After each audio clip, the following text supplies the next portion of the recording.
मग बाबासाहेबांचं नाव आहे जो संविधानाला कारणीभूत आहे त्याला तुम्ही संपवायला निघाले.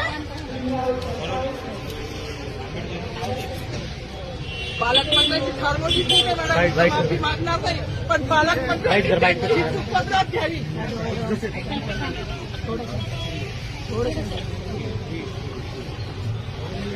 मला मीडियाशी घेणं नाही मॅडम, मला सस्पेंड केलं, मी नारूचे गाड्या उपसीन, मी माफी काम करीन, पण बाबासाहेबांची ओळख पुसून येणार नाही. मला सस्पेंड करायचं करू शकता मॅडम. बाबासाहेबाला संपवायचं काम करायचं नाही.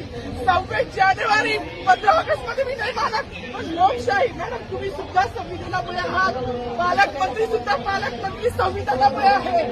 कोणताही जातीभेद नाही, सगळी समानता देखील आहे. बाबासाहेबांचं नाव आता तरी भाषणात येईल, मग तरी भाषणात येईल.